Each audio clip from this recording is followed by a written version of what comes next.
tutorial semuanya diakses via YouTube gitu. Jadi mungkin bisa dimengerti kenapa penggunanya lebih banyak daripada Facebook dan Instagram dan WhatsApp, for example.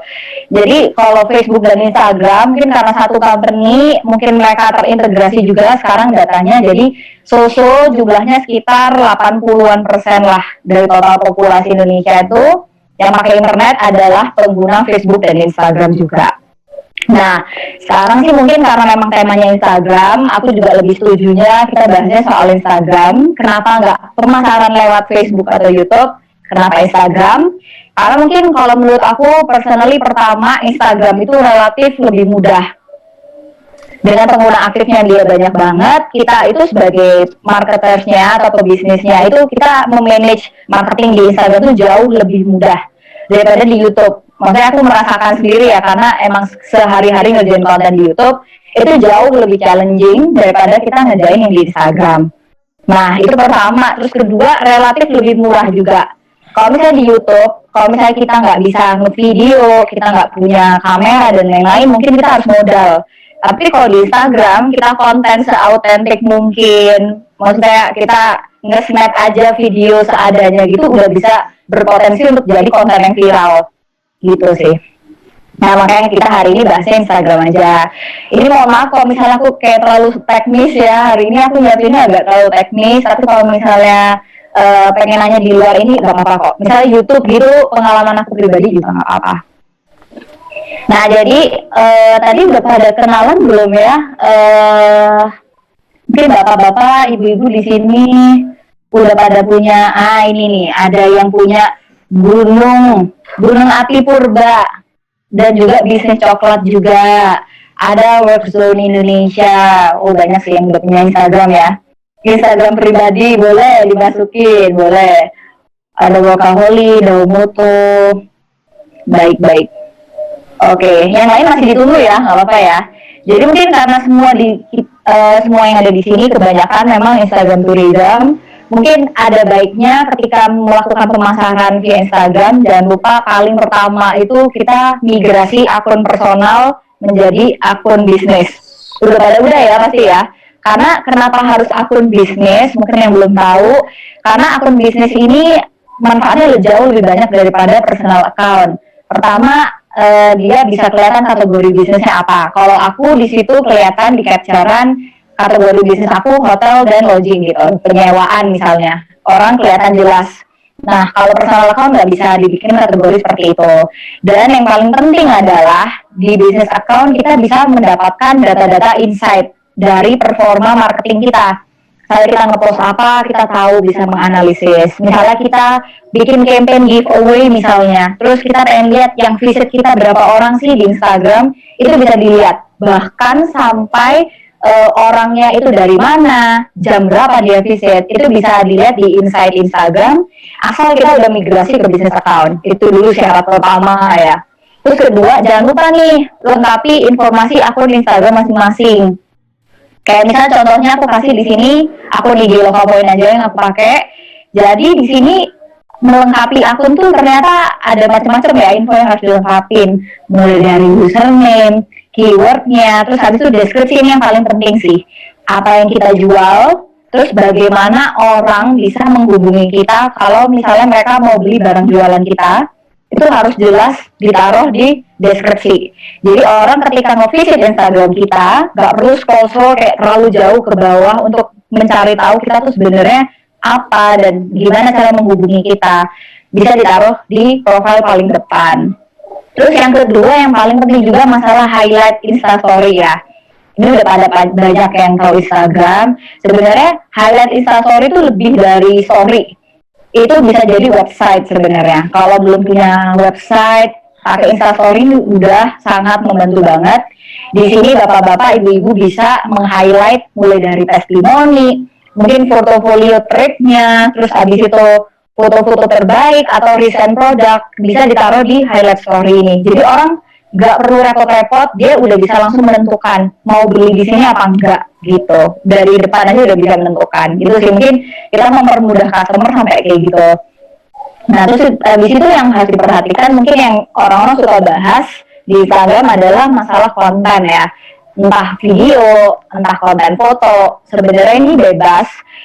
Asalkan kalau foto, apalagi tourism, wajib hukumnya ngepost foto itu yang kalau bisa yang representable gitulah, nggak perlu kameranya bagus sebenarnya. Yang penting representable, nggak terlalu gelap, nggak ngeblur juga, objeknya jelas yang mau diceritakan apa gitu.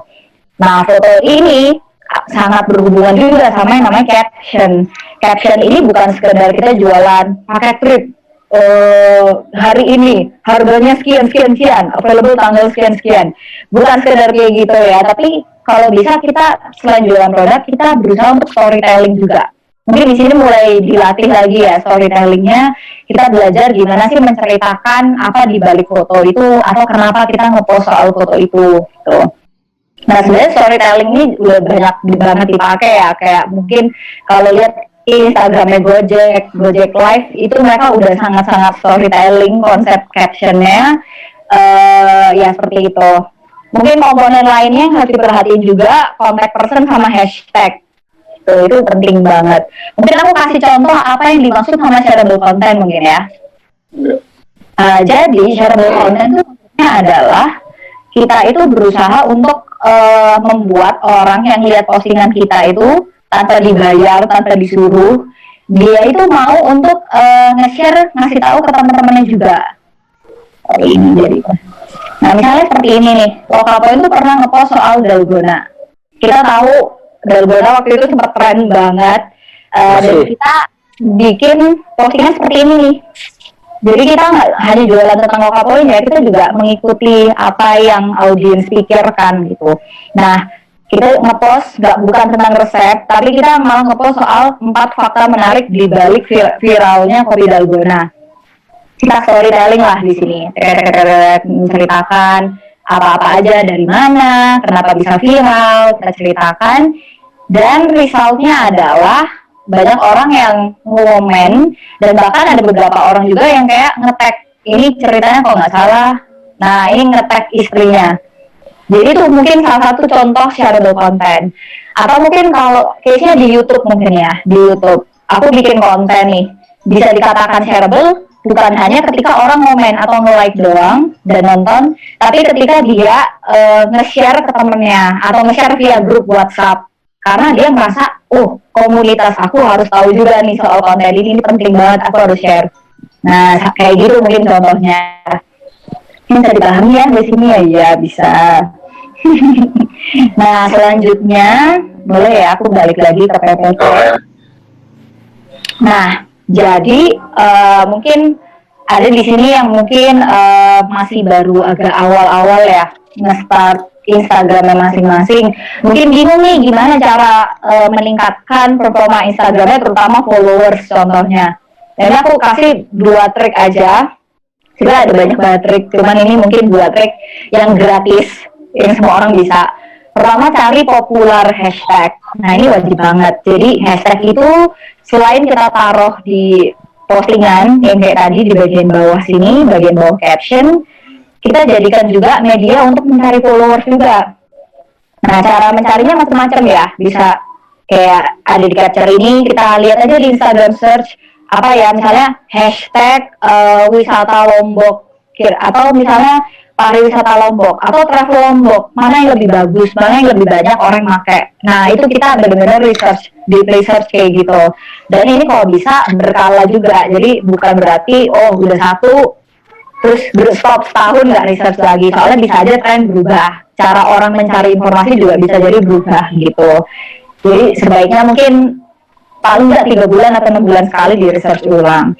Nah, abis hashtag mungkin kalau misalnya kesulitan nih, kayaknya aku nggak pede dengan hashtag yang aku pakai. Nah, bisa cobain research ke hashtagnya kompetitor. Ini agak jahat sih, tapi pasti pada tahu ya kompetitornya siapa, akun Instagramnya apa. Itu coba benchmarking aja, hashtag yang mereka pakai apa, konten yang mereka pakai sehari-hari kayak apa yang mereka posting. Senin mereka posting apa, Selasa apa, sampai Minggu itu benar-benar kalau aku benar-benar dianalisa gitu, patternnya seperti apa. Dan ini yang paling penting, kalau misalnya kita udah menemukan Instagram kompetitor yang cukup oke, followersnya udah lumayan oke, let's say 100.000 orang, kita buka tuh followers mereka, kita followin tuh followersnya IG kompetitor tersebut. Ya, jadi ulang, kita followin followersnya Instagram kompetitor. Kenapa harus itu? Kenapa nggak beli followers aja? Karena ketika kita beli followers nih, biasanya itu yang kita dapetin adalah orang-orang yang belum tentu passion di tourism. Jadi pas kita posting tourism, pasti mereka unfollow, yakin. Tapi ketika kita nge-follow-nya mungkin orang-orang yang emang udah nge-follow Badung Travel, udah nge-follow mungkin Explore Jakarta, mereka udah punya passion nih di wisata. Ketika kita follow mereka, kan akan pop up tuh. Misalnya, Loka Point is following you. Misalnya ini di IG-nya Pak Kusuma nih. Kepo kan, apa nih, siapa, akun siapa nih? Tentu kita visit, cetek. Kalau misalnya ternyata kontennya, feed-nya kayak bagus, dia ngerasa, oh ini aku banget nih, travel banget. Dia pasti akan follow back gitu. Nah itu tinggal Tuhan dan IG yang tahu ya, akan di follow back atau enggak. Nah makanya mungkin sering jadi pertanyaan juga, apakah Instagram itu lebih baik kita nyari followers dulu baru posting konten, atau sebaliknya konten dulu baru followers? Kalau aku jawabannya jalani dua-duanya aja paralel, itu lebih bagus sih. Gitu, karena kita pengen ngeliat juga konten yang disuka orang, pengen eksperimen lagi, hashtag yang bagus. Itu sih mungkin boleh dicoba nanti ya di rumah masing-masing. Nah selanjutnya mungkin pertanyaan selanjutnya yang orang-orang suka kepo adalah meningkatkan engagement ya. Apalagi sekarang lagi pandemi, kita orang mikirnya ya udahlah kayak santai aja, hemat-hemat biaya marketing gitu kan. Tapi padahal sekarang kalau kita reflect ke diri sendiri nih, sekarang tuh karena kita kerja di rumah, jadi kita tuh lebih intens untuk mantengin HP kita masing-masing, ya nggak sih? Mantengin Instagram lebih intens, mantengin YouTube lebih intens, Twitter lebih intens lagi.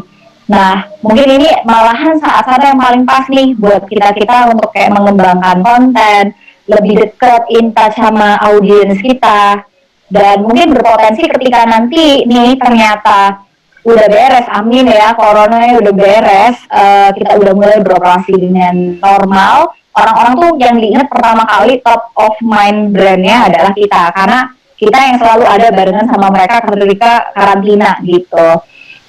Nah mungkin ini ada beberapa hal yang bisa dilakukan mereka ya. Ini berlaku untuk setiap sosial media sih sebenarnya, dari tadi yang aku sampaikan itu. Pertama, kolaborasi. Nah di sini mungkin ada IG mungkin yang punya bisnis tadi apa ya? Aku agak lupa namanya. Ada yang trip tadi, ada yang mungkin bikin ya macam-macam, mungkin kayak Loka Point juga jualan homestay gitu. Mungkin bisa bikin kolaborasi live IG, live Instagram, undang siapa, misalnya Pak Kusuma mengundang Pak Kristo gitu ya, jadi sharing kolam yang followersnya Pak Kristo bisa tahu Pak Kusuma, followersnya Pak Kusuma jadi tahu followersnya Pak Kristo. Cara kerjanya kayak gitu sih sebenarnya.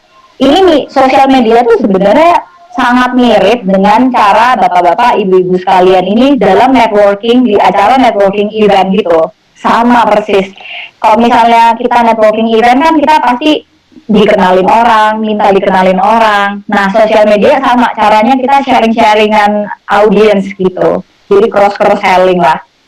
Banyak fitur yang bisa dipakai, salah satunya tadi live, habis itu Instagram Story. Kalau ada yang masih belum tahu di sini, Instagram baru banget ngeluarin fitur support small business, stiker story. Mungkin ada yang udah tahu, ada yang mungkin baru tahu di sini, nggak apa-apa.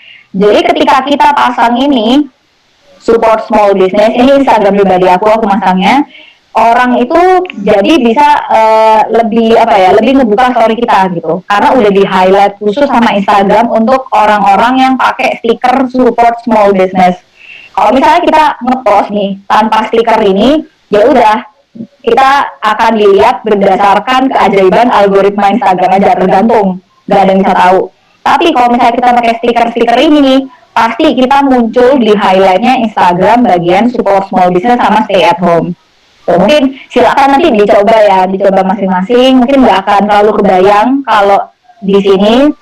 Ya, aku akan tunjukin aja yang Loka Point barusan ini ya, biar kebayang sedikit. Nah, jadi mana tadi ya? Nah ini. Nah, jadi ini tuh menurut aku mutakhir banget ya. Keren sih, keren inovasinya. Jadi stiker yang ini nih. Nah, yang ini. Kalau dipencet, keluarnya akun kita. Apa gitu. ID-nya. Kalau misalnya di home-nya nih, ada nggak ya di sini kelihatan nggak? Oh, kalau di PC mohon maaf tidak kelihatan, tapi biasanya di bagian sini nih ada highlight khusus small business gitu. Jadi dia pasti di depan, pasti kita nggak, orang-orang nggak akan melewatkan highlight kita gitu. Itu sih. Oke, boleh kembali lagi ke PPT ya. Nah, kemarin tuh ada special request dari Pak Kusuma buat iklan ya. Oke, aku lihat di Toro ada iklan juga ini, baik. Jadi salah satu cara juga nih buat yang pegang IG bisnis masing-masing, tapi kayak, aduh likes-nya sedikit, padahal followersnya udah terlanjur banyak, malu gitu. Atau yang, aduh kok kayaknya aku pengen nge-promote sesuatu, tapi kok nggak tahu nih followers aku ini sebenarnya orang mana, terlalu scatter gitu ya, terlalu tersebar luas profile audiensnya. Bisa pakai fitur yang namanya iklan, disediainnya sama Facebook. Kalau mau agak expert sebenarnya nanti tinggal visit Facebook Ads Manager. Aku ketikin aja ya daripada lupa. Jadi dashboard iklan Facebook semua terkumpul di sini. Mau ngiklan Instagram, mau ngiklan Facebook, semua ada di sini dashboardnya. Nanti silakan ulik-ulik. Dan nanti aku akan tunjukin gimana cara ngiklan di Instagram. Tapi mungkin yang harus digarisbawahi adalah untuk ngiklan di Instagram kita harus isi saldo dulu dong, pastikan. Nah, untuk isi saldo ini semua terpusat di Facebook Ads Manager. Gitu, nanti boleh diulik-ulik. Kayaknya kalau terlalu teknis gak cukup juga aku khawatirnya. Nah, ini aku akan tunjukin ke bapak-bapak dan ibu-ibu bagaimana cara ngiklan. Ini kalau misalnya aku udah play videonya, tolong jangan ada yang berkedip ya. Kayaknya agak cepet. Tolong fokus ya. Kita mau nge-promoin yang home delivery barbecue itu tadi. Nah, di bawahnya foto ada tombol promote. Kalau kita udah isi saldo pasti muncul. Kalau udah integrasi juga. Nah, nanti itu tinggal diklik aja tombol promote-nya. Set. Nah, di sini nih yang penting juga nih. Audiensnya mau diarahkan kemana? Mau ke website travelnya, atau mau ke profile IG-nya lagi balik, atau bahkan ke WhatsApp sekarang tuh udah bisa. Cuman ini aku belum setting aja biar bisa WhatsApp. Itu udah bisa sampai kayak gitu sekarang. Karena mereka udah satu company ya, WhatsApp, Facebook, Instagram. Jadi wow mereka. Nah, terus habis itu langkah kedua tinggal tentukan pengen audiensnya profile seperti apa. Nah, ini karena aku home delivery barbecue, dan aku pengen khusus ini iklan aku targetin buat orang-orang Bandung, karena waktu itu Jakarta aku belum ada, tapi sekarang udah ada ya, tolong ya kalau mau pesan boleh. Nah, caranya seperti itu aja, tinggal diisi daerah regionnya, minatnya, pengennya orang-orang seperti apa. Terus ini yang paling penting ya, apakah mau di setnya umur berapa, gendernya apa, karena nggak semua orang punya buying power untuk ngebooking produk kita gitu. Jadi ini disesuaikan aja. Kalau udah beres, ini ada di bagian atas 2,8 juta itu adalah potensial orang yang bisa ngelihat iklan kita. Tapi ini nanti akan ditentukan oleh langkah selanjutnya nih. Budget, masa budget, dan hari. Nah, di sini kita tuh bisa ngiklan mulai dari 20.000. Ini karena aku dummy kemarin, ya udah 20.000 aja sehari. Habis itu udah previewnya kira-kira seperti ini. Cukup simple sebenarnya, cukup simple, cuman mungkin ribetnya tadi cuman di bagian isi saldo, integrasi antara akun Facebook page ke Instagram. Selain itu sebenarnya sangat-sangat gampang sih. Nah, ini kalau di preview ya, kalau di preview misalnya nanti bapak-bapak lihat IG-nya Lokapoin, satu sliver di antara berandanya bapak-bapak nih akan menemukan yang seperti ini. Tampilannya kira-kira seperti ini iklannya. Ini udah pada familiar ya pasti ya. Oke, kayak gitu di next iklan Facebook Instagram itu mereka biasanya butuh waktu kira-kira 2 jam sampai mungkin 4 jaman untuk diverifikasi sih. apakah layak tayang apa enggak. Kalau misalnya iklan-iklan yang kayak memuat yang nggak jelas pasti nggak akan di-approve gitu. Nah itu mungkin sekian untuk iklan ya. Dan terlihat mungkin ini agak-agak berasap ya di atasnya. Baik, saya akan lanjut saja. Nah di terakhir ini yang mau aku sampaikan sih sebenarnya adalah masalah evaluasi. Jadi apapun strategi marketing yang Bapak Ibu lakukan, usahakan sekali biasakan melihat hasil evaluasinya atau hasil datanya. Karena kita percuma buang-buang uang, tapi kita nggak tahu nih kayak hasilnya seperti apa, itu bakal percuma sekali buang-buang duit. Makanya ini aku salah satunya tunjukin kira-kira kalau di Instagram saja apa aja sih yang bisa kita jadikan patokan untuk melihat apakah bagus atau enggak sih sebenarnya akun IG kita gitu. Selain dari likes dan dari komen ya. Saya dari impression nih. Nah ini kita dengan budget yang minimum, kira-kira kita bisa dilihat oleh seberapa banyak orang nih si postingan kita atau iklan kita. Numbersnya akan dilihatin sama yang namanya impressions. Terus profile views juga, berapa orang sih yang selama seminggu ini ngeliatin IG kita, nge-visit, ngeklik IG kita, itu ditunjukin di sini. Abis itu yang ngeklik sama website kita tuh berapa orang. Jadi yang orang lihat iklan, terus akhirnya mau booking via WhatsApp, mau booking via travel website masing-masing, itu berapa orang setiap minggunya itu bisa dilihatkan di sini, gitu.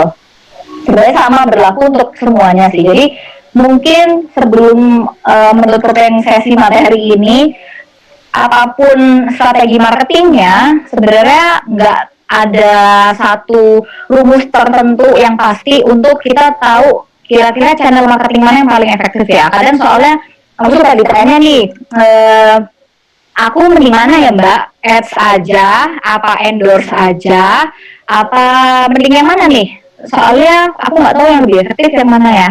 Nah sejujurnya aku pun juga nggak bisa menjamin gitu loh mana yang lebih pasti, karena sebuah riset membuktikan bahwa katanya ketika kita membeli suatu brand itu bisa aja itu terjadi karena beberapa rangkaian proses marketing gitu loh. Mungkin contohnya gini ya biar nggak bingung. Misalnya kita belum ada yang punya aplikasi Gojek nih di sini ya, gitu. Terus habis itu pertama kita lihat teman kita ngorder GoFood, belum tergerak untuk download. Habis itu kita lihat iklannya di Instagram, belum tergerak juga.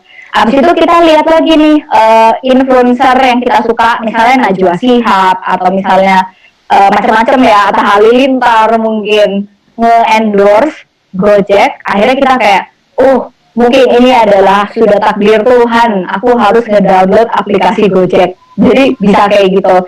Aktivitas pembelian orang tuh bisa dipengaruhi dari berbagai macam kompleks kombinasi dari strategi marketingnya macam-macam. Jadi ya kalau misalnya sekarang nih mau pada mulai untuk meningkatkan engagement brandnya, saran aku ya kita kombinasiin aja. Ada giveaway, ada virtual tour tetap ada, boleh. Live IG tetap ada, boleh gitu. Kombinasiin aja sesuai dengan kemampuan dan kemauan masing-masing gitu sih. Udah ya. Oke, mungkin kalau dari materi sih mungkin sekian ya. Kalau dari Instagram boleh seperti itu. Mungkin kalau ada pertanyaan di luar ini boleh banget. Silahkan. Oke. Menarik lah ya untuk setidaknya untuk sedikit overview ya Mbak Ege ya. Betul. Nah ini gimana nih teman-teman, ini pada sibuk atau langsung ada TikTok semuanya?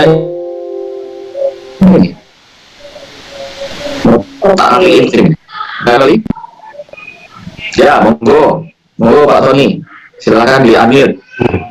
Iya, terima kasih Mas Kristo. Selamat sore ya di sana Mbak Keke. Iya, sore. Iya. Saya mau nanya nih, saya kebetulan di sini masih belajar juga, cuman punya usaha juga sih di Indonesia. Masih belajar tentang sustainable tourism di sini. Saya ngambil dua gelar. Tapi saya mau nanya nih, ada sekitar 3 pertanyaan. Ini kalau untuk Instagram sendiri, untuk menjaga konsistensi tetap posting itu gimana sih Mbak? Misalnya nih kita nih punya bisnis kecil, kalau pakai admin kan bayar lagi ya Mbak ya. Iya, iya. Jadi kita sebagai pemilik usaha kecil, ini bagaimana untuk promoting itu tetap berkala. Apakah ada triknya?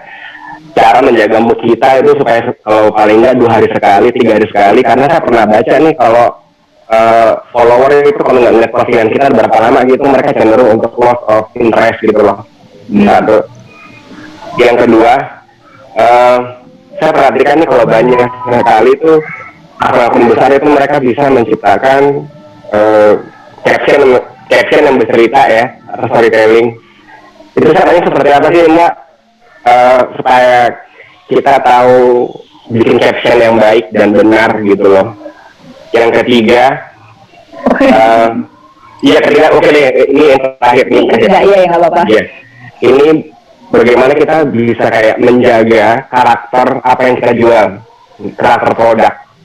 Biasanya kan takutnya kita misalnya jualan trip untuk trip operator, tapi nanti ada satu ketika kok kita jadi akun yang berubah menjadi yang pantun-pantun gak jelas, gombal-gombal yang gak jelas, ngikutin tren ya yang ada gitu. Tapi bagaimana sih kita bisa menciptakan karakter lewat produk yang kita jual? Terima kasih Mbak. Oke. Nah, terima kasih pertanyaannya ya, ini sangat komprehensif sih. Sebenarnya pertanyaan yang pertama sama yang kedua tuh bisa berhubungan strategi cara menjaga mood untuk posting, menjaga konsistensi sama menjaga karakter biar sosial media kita itu konsisten dan